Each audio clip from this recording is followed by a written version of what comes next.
Discute-se muito se a psicanálise é uma ciência, ou é uma arte, ou uma prática que tem mais a ver com a captação de significados. A gente encontra partidário sincero, com um bom argumento de qualquer uma dessas tendências. Também a gente vai ver desde o início como o movimento psicanalítico foi se dividindo, né, em modos diferentes de captar a mente e de trabalhar com isso. Então, o que é que vai caracterizar um psicanalista, independente da escola a qual ele se filie? Eu respondo isso com o seguinte conceito.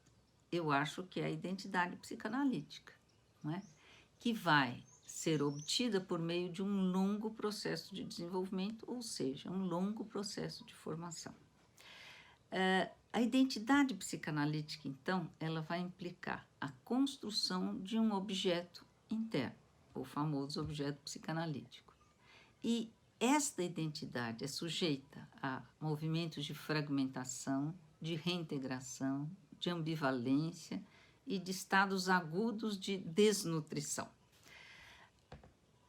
Ela vai também se caracterizar pela capacidade de recomposição, ou seja, à medida em que há uma fragmentação, há também uma recomposição, porque há, ao mesmo tempo, um motor interno, cujo combustível é a curiosidade científica e a possibilidade de pensar e de se questionar, de evitar ficar preso nas armadilhas da onipotência em suas várias versões. A formação, então, ela vai visar dar ao analista em formação condições adequadas para o desenvolvimento de uma identidade psicanalítica. Esta vai propiciar e, ao mesmo tempo, se acompanhar da atitude psicanalítica e da escuta psicanalítica. São estruturas internas, a meu ver, que vão modelar a apreensão das expressões do inconsciente do paciente por meio das qualidades psíquicas do analista, ou seja, ele vai criar uma lente que permite que ele apreenda estes fenômenos.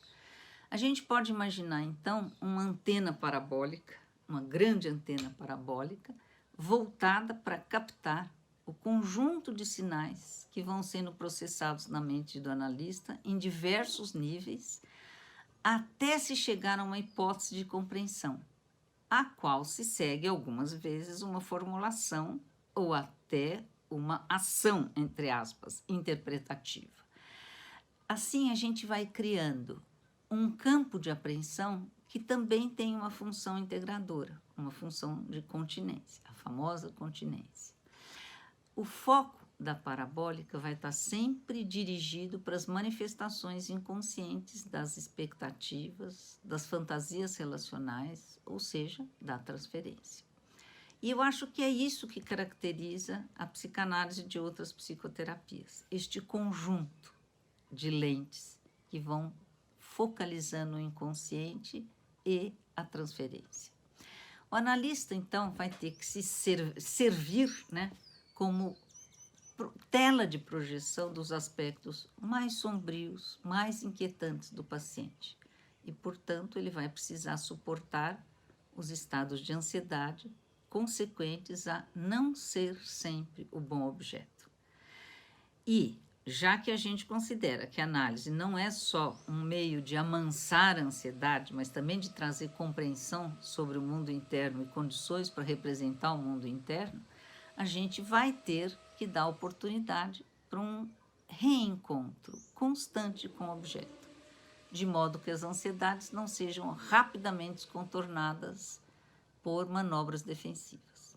Daí a necessidade de alta frequência, o máximo possível durante a formação, tanto na análise pessoal quanto na supervisão, porque aí é que vai ser possível que haja um contato mais íntimo do analista em formação, tanto com seus próprios aspectos destrutivos e construtivos, quanto os do seu paciente, ainda que isso não seja uma garantia, ou seja, não é porque há uma alta frequência que a análise vai ter muito sucesso, mas é uma condição necessária, apesar de não ser suficiente.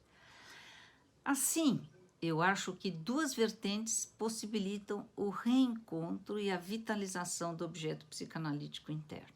Primeiro, um processo analítico profundo que tenha conseguido gerar confiança no método. Em segundo, uma vida institucional que alimente a confiança e a curiosidade pela mente humana. Ambos estão incluídos numa formação. Só vivenciando intensa e amplamente essa experiência de imersão que ocorre durante a formação, análise pessoal, supervisão em seminários, e na vida institucional é que vai ser possível formar um objeto psicanalítico capaz de gerar uma identidade psicanalítica que se recupere depois de cada dispersão e dúvida e que continue operando no escuro até vir a claridade.